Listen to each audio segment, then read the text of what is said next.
Assalamualaikum sahabat, bayangkan seorang ibu yang renta dan penyayang harus menghadapi kenyataan pahit memiliki anak yang durhaka. Makian, bentakan, bahkan kekerasan menjadi makanan sehari-hari. Hingga suatu malam, amarah seorang anak mencapai puncaknya, sebuah tendangan mendarat di tubuh ringkih ibunya. Saksikanlah bagaimana murka langit menghampiri, azab mengerikan datang menghantui. Mampukah penyesalan menghapus dosa dan membuka pintu ampunan? Ikuti kisah ini sampai akhir. Di sebuah perkampungan yang tenang, dengan rumah-rumah sederhana berjejer di sepanjang jalan setapak, tinggallah Rizwan, seorang pemuda berusia 20-an. Namun, ketenangan kampung itu seolah terusik oleh ulah Rizwan yang dikenal sebagai pemuda pembuat onar. Sejak ayahnya meninggal dunia beberapa tahun lalu, Rizwan seolah kehilangan arah. Ia seringkali terlibat perkelahian, berjudi, dan menghabiskan waktunya untuk hal-hal yang tidak bermanfaat. Di rumah gubuknya yang sederhana, tinggallah Ibu Salsabila, ibunda Rizwan yang sudah renta. Dengan sabar dan penuh kasih sayang, ia terus berusaha membimbing Rizwan kembali ke jalan yang benar. Namun Rizwan seolah tuli dengan nasihat ibunya. Ia seringkali membentak dan berkata kasar kepada Ibu Salsabila, bahkan untuk hal-hal kecil sekalipun. "Ibu, jangan cerewet, ini hidupku bukan urusan ibu," bentak Rizwan suatu siang saat Ibu Salsabila mengingatnya untuk mencari pekerjaan. Ibu Salsabila hentas bisa menghela nafas dalam hati.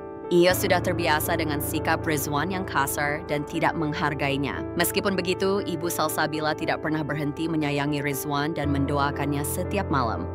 Untuk memenuhi kebutuhan sehari-hari, Ibu Salsabila bekerja serabutan sebagai buruh cuci dan pembantu rumah tangga di rumah tetangga. Ia rela bekerja keras demi menghidupi Rizwan, meskipun Rizwan seringkali meminta uang kepadanya untuk berfoya-foya.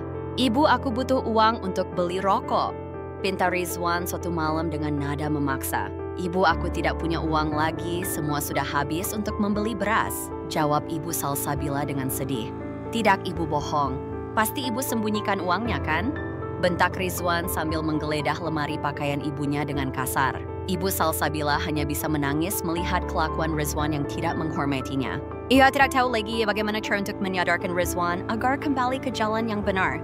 Di matanya, Rizwan adalah anak yang baik. Hanya saja ia tersesat dan membutuhkan pertolongan. Pak Johan, seorang tetangga yang bijaksana, seringkali melihat perilaku Rizwan yang buruk terhadap ibunya. Ia merasa kasihan kepada Ibu Salsabila dan prihatin dengan masa depan Rizwan. Ia pun seringkali memberikan nasihat kepada Rizwan agar berhenti membuat onar dan menghormati ibunya. Namun Rizwan selalu menolak nasihat Pak Johan dengan kasar, bahkan tidak jarang memaki-maki orang tua itu. Pak Johan tidak pernah menyerah untuk menasehati Rizwan, meskipun seringkali mendapatkan perlakuan yang tidak menyenangkan. Ia percaya bahwa di dalam hati Rizwan yang keras, masih ada secercah kebaikan yang bisa diselamatkan. Suatu sore, saat Rizwan sedang duduk-duduk di depan rumah sambil merokok, Pak Johan menghampirinya. "Anakku, sudah saatnya kamu berubah. Kasihan ibumu yang sudah tua renta, jangan kamu sakiti terus hatinya," ujar Pak Johan dengan nada lembut. Rizwan mendengus sinis mendengar nasihat itu. "Urus saja urusanmu sendiri, Pak Tua. Jangan ikut campur urusanku," bentak Rizwan dengan nada kasar. "Saya hanya ingin kamu menjadi orang yang lebih baik. Kamu punya potensi yang besar, jangan kamu sia-siakan," balas Pak Johan dengan sabar. "Potensi apa? Yang ada aku ini cuma sampah masyarakat," teriak Rizwan dengan nada frustrasi. "Tidak, Rizwan, kamu bukan sampah. Kamu hanya sedang tersesat. Kembalilah kepada ibumu, minta maaf kepadanya, dan mulailah hidup yang baru," ujar Pak Johan sambil menepuk bahu Rizwan dengan lembut. Namun Rizwan menepis tangan Pak Johan dengan kasar. "Pergi sana, aku tidak butuh nasihatmu." Pak Johan hanya bisa menggelengkan kepala dan pergi meninggalkan Rizwan. Ia berais sedih melihat Rizwan yang semakin terjerumus dalam kegelapan. Ia berdoa dalam hati agar Allah memberikan hidayah kepada pemuda itu. Selain Pak Johan, ada Maya, teman masa kecil Rizwan yang diam-diam menyukainya. Maya adalah seorang gadis yang saleha dan baik hati. Ia selalu berusaha menasehati Rizwan dan membantunya untuk keluar dari masalah. Namun Rizwan selalu mengabaikan Maya dan lebih memilih untuk bergaul dengan teman-temannya yang buruk. Suatu malam, Maya memberanikan diri mendatangi Rizwan di rumahnya. Ia melihat Ibu Salsabila sedang terbaring sakit di tempat tidur. "Nak, apakah ibu baik-baik saja?" tanya Maya dengan lembut. "Ibu tidak apa-apa, nak. Hanya sedikit kurang enak badan," jawab Ibu Salsabila dengan suara lemah. Maya kemudian menatap Rizwan dengan tatapan penuh kekecewaan. Rizwan, kenapa kamu tega membiarkan ibumu sakit seperti ini? Seharusnya kamu merawatnya, bukan malah membuat onar terus, ujar Maya dengan nada sedih. Rizwan hanya terdiam, tidak berani menatap mata Maya. Hatinya sebenarnya tersentuh dengan perhatian Maya kepada ibunya, namun egonya terlalu besar untuk mengakui kesalahannya. Aku sudah bilang, ini bukan urusanmu, bentak Rizwan kepada Maya dengan nada ketus. Maya menggelengkan kepalanya dengan sedih. Aku kecewa sama kamu, Rizwan. Kupikir kamu bisa berubah, tapi ternyata kamu tetap sama saja, ucapnya sebelum berbalik pergi meninggalkan Rizwan dan Ibu Salsabila. Kata-kata Maya itu sangat menusuk hati Rizwan. Ia berasa bersalah dan menyesal telah mengecewakan gadis yang ia sukai, namun lagi-lagi egonya yang besar mengalahkan rasa sesalnya. Ia memilih untuk tetap melanjutkan kehidupannya yang penuh dosa. Hatinya seolah telah membatu, tidak bisa lagi merasakan kebaikan dan kasih sayang yang ditawarkan oleh orang-orang di sekitarnya. Suatu malam, Rizwan pulang ke rumah dengan wajah lesu dan penuh amarah. Ia baru saja kalah dalam perjudian dengan jumlah yang cukup besar. Sangat membutuhkan uang untuk melunasi hutang kepada para rentenir yang terkenal kejam. Dengan kasar, ia membangunkan Ibu Salsabila yang sedang tertidur pulas. Ibu bangun, aku butuh uang sekarang juga, bentak Rizwan dengan nada memaksa. Ibu Salsabila terkejut dan terbangun dengan wajah ketakutan. Nak, ibu tidak punya uang. Semuanya sudah habis untuk membeli makanan, jawab Ibu Salsabila dengan suara bergetar. Jangan bohong. Pasti ibu sembunyikan uangnya kan? Bentak Rizwan semakin keras. Ia menarik tangan Ibu Salsabila dengan kasar dan menyeretnya keluar dari tempat tidur. Ibu Salsabila merintih kesakitan karena tubuhnya yang sudah tua renta. Ia memohon kepada Rizwan agar tidak menyakitinya. Nak, ampunilah ibu. Ibu benar-benar tidak punya uang, isak Ibu Salsabila sambil menahan air mata. Namun Rizwan tidak peduli dengan permohonan ibunya. Ia semakin menggila dan menggeledah seluruh sudut rumah dengan kasar, mencari-cari uang yang menurutnya disembunyikan oleh ibunya. Ia membongkar lemari pakaian, membalikan kasur, dan merusak barang-barang lainnya. Ibu Salsabila hanya bisa menangis dan memohon kepada Rizwan agar berhenti. Kamu ini memang ibu yang tidak berguna. Bisanya cuma menyusahkan saja, teriak Rizwan dengan nada penuh kebencian. Emosi Rizwan semakin tidak terkendali. Dalam keadaan kalap, ia lihat Ibu Salsabila berusaha bangkit dari lantai dengan susah payah. Tanpa berpikir panjang, Rizwan melampiaskan amarahnya dengan melakukan tindakan yang sangat keji. Ia mengangkat kakinya dan menendang Ibu Salsabila dengan keras hingga terpental dan membentur dinding. Ibu Salsabila mengerang kesakitan dan tidak sadarkan diri. Setelah melakukan perbuatan keji itu, Rizwan terdiam sejenak, baru menyadari apa yang telah ia lakukan. Nan, bersisil na terus berlangsung sesaat. Ia kembali dikuasai oleh egonya yang besar dan rasa takutnya akan para rentenir. Rizwan meninggalkan Ibu Salsabila yang tergeletak tak berdaya dan pergi mencari uang dengan cara yang haram. Malam itu Rizwan telah melampaui batas. Tindakan keji menendang ibunya sendiri menjadi titik balik yang akan mengubah hidupnya selamanya. Keesokan paginya Rizwan terbangun dengan kepala yang pusing dan badan yang terasa sakit semua. Ia teringat kejadian semalam dan merasa sedikit menyesal telah menendang ibunya. Namun egonya masih terlalu besar untuk mengakui kesalahannya dan meminta maaf. Ia berpikir palingan juga cuma pingsan biasa. Nanti juga bangun sendiri, gumam Rizwan. Namun ketika ia mencoba melangkahkan kaki untuk turun dari tempat tidur, ia merasakan sakit yang luar biasa di kakinya. Kakinya terasa berat dan kaku. Ia melihat kakinya membengkak dan memerah. Awalnya, ia mengira hanya terkilir biasa karena terlalu banyak bergerak saat menggeledah rumah semalam. Namun rasa sakit itu semakin lama semakin parah. Sialan, kenapa kakiku jadi begini? Geram Rizwan sambil berusaha memijat-mijat kakinya. Ia mencoba berdiri dan berjalan, tetapi kakinya tidak kuat menopang tubuhnya. Akhirnya ia terjatuh kembali ke tempat tidur dengan erangan kesakitan. Ia menyadari bahwa kakinya tidak hanya terkilir biasa, tetapi ada sesuatu yang lebih serius. Paling nanti juga sembuh sendiri, ujar Rizwan sambil berusaha menenangkan dirinya sendiri. Ia kemudian teringat dengan Ibu Salsabila yang tergeletak di lantai semalam. Ia merasa lapar dan haus, namun tidak bisa berbuat apa-apa karena kakinya yang sakit. Dengan susah payah ia memanggil ibunya. Ibu, bangun, buatkan aku minum, teriak Rizwan dengan suara serak. Namun tidak ada jawaban. Rumah itu terasa sunyi dan sepi. Rizwan semakin panik. Ia mencoba bangkit dari tempat tidur dan menyeret kakinya menuju kamar ibunya. Dengan susah payah, Rizwan berhasil sampai di kamar ibunya. Di sana, ia melihat Ibu Salsabila masih tergeletas di lantai, tidak bergerak sama sekali. Ia mendekat dan menggoyangkan tubuh Ibu Salsabila dengan pelan. "Ibu, bangun, jangan bercanda," ujar Rizwan dengan nada cemas. Namun, Ibu Salsabila tetap tidak bergerak. Rizwan menyentuh pipi ibunya dan merasakan tubuhnya yang sangat dingin.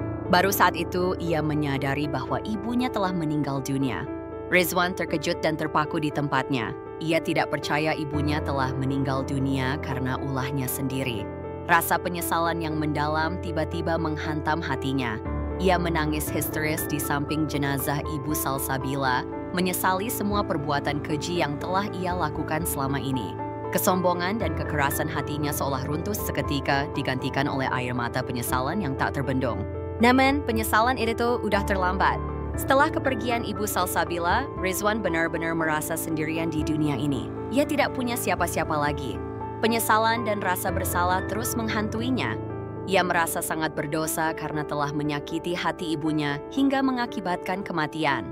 Kondisi kaki Rizwan semakin hari semakin memburuk. Pembengkakannya semakin parah, kulitnya berubah menjadi ungu kehitaman dan mengeluarkan bau busuk yang menyengat.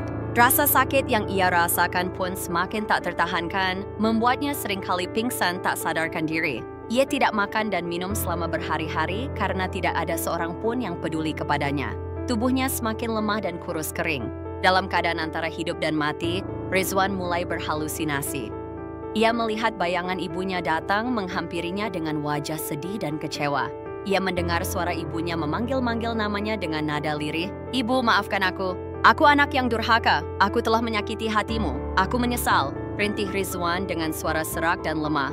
Namun bayangan ibunya perlahan menghilang, meninggalkan Rizwan dalam kesunyian dan kegelapan yang semakin pekat. Rizwan merasa ajalnya sudah dekat. Ia menyadari bahwa ia akan segera menemui Allah dalam keadaan penuh dosa. Rasa takut dan keputusasaan pun menyelimuti hatinya. Tiba-tiba, di tengah keputusasaannya, ia teringat akan nasihat Pak Yohan tentang taubat dan ampunan Allah. Ia mengingat ajaran agama yang pernah ia pelajari saat kecil tentang kebesaran rahmat Allah yang Maha Pengampun. Dengan sisa-sisa tenaga yang ada, Rizwan mencoba mengangkat kedua tangannya ke langit dan berdoa dengan tulus.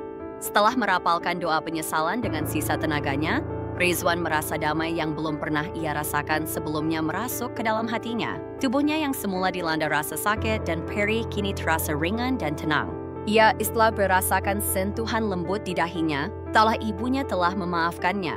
Di tengah ketenangan itu, Rizwan melihat cahaya terang benderang memenuhi kamarnya yang gelap gulita. Ia tidak merasa takut, melainkan merasakan kebahagiaan dan kedamaian. Ia tahu bahwa inilah saatnya untuk menghadap Sang Pencipta. Dengan senyum tulus di bibirnya, Rizwan mengucapkan kalimat syahadat dengan suara lirih namun penuh keyakinan. Setelah mengucapkan kalimat itu, Rizwan menghembuskan napas terakhirnya dengan tenang. Ruhnya pun meninggalkan jasadnya yang penuh dosa dan penyesalan menuju ke hadirat Allah yang Maha Pengampun. Keesokan harinya, Pak Johan yang merasa khawatir karena sudah beberapa hari tidak melihat Rizwan, memberanikan diri untuk mendatangi rumahnya. Ia menemukan Rizwan terbaring di tempat tidurnya dengan wajah yang berseri-seri seolah sedang tersenyum. Pak Johan menyadari bahwa Rizwan telah meninggal dunia dengan husnul khotimah. Dengan bantuan beberapa warga desa, mereka memakamkan Rizwan dengan layak. Meskipun Rizwan pernah berbuat banyak kesalahan, semua warga tetap mendoakannya agar diampuni segala dosa-dosanya dan diterima di sisi Allah. Mereka mengambil pelajaran dari kisah Rizwan tentang betapa pentingnya menghormati orang tua dan bahaya perbuatan durhaka. Kisah ini menjadi peringatan bagi seluruh kampung bahwa hidup ini adalah perjalanan singkat menuju akhirat, dan setiap perbuatan akan dimintai pertanggungjawaban. Kisah Rizwan adalah peringatan keras tentang bahaya durhaka kepada orang tua, terutama ibu. Sikap kasar, tidak menghormati, apalagi sampai menyakiti fisik ibu, adalah dosa besar yang dapat mendatangkan murka Allah. Kisah ini berhasil mengajarkan kita untuk selalu berbakti kepada orang tua selagi mereka masih hidup, menghargai pengorbanan mereka, dan mendoakan mereka setelah meninggal dunia. Jangan sampai penyesalan datang terlambat ketika orang tua sudah tiada. Selain itu, Kisah ini juga menyampaikan pesan tentang ampunan Allah yang tak terbatas. Meskipun Rizwan telah melakukan dosa yang sangat besar, Allah tetap menerima taubatnya di akhir hayatnya. Ini menunjukkan bahwa pintu taubat selalu terbuka bagi siapa saja yang mau menyesali perbuatannya dan kembali kepada Allah dengan hati yang tulus. Dalam Al-Quran, Allah berfirman, "Dan Tuhanmu telah memerintahkan agar kamu jangan menyembah selain Dia dan hendaklah berbuat baik kepada ibu bapa." Jika salah seorang di antara keduanya atau kedua-duanya sampai berusia lanjut dalam pemeliharaanmu, maka sekali-kali janganlah kamu mengatakan kepada keduanya perkataan yang kasar, dan janganlah kamu membentak keduanya, dan ucapkanlah kepada keduanya perkataan yang mulia. Penting untuk diingat bahwa kisah Rizwan ini hanyalah sebuah cerita fiktif. Tujuan dari cerita ini adalah untuk memberikan pelajaran moral dan agama tentang pentingnya berbakti kepada orang tua dan bahaya durhaka. Kisah ini tidak didasarkan pada kejadian nyata, meskipun mungkin ada kemiripan dengan kisah-kisah yang pernah Anda dengar. Terima kasih sudah mendengarkan kisah ini sampai selesai. Semoga kisah ini bisa memberikan manfaat dan pelajaran bagi kita semua. Jika Anda menyukai kisah ini, jangan lupa untuk klik tombol like, berikan komentar tentang hikmah yang Anda dapatkan, dan subscribe channel ini agar tidak ketinggalan cerita-cerita menarik lainnya. Dukungan Anda sangat berarti bagi kami.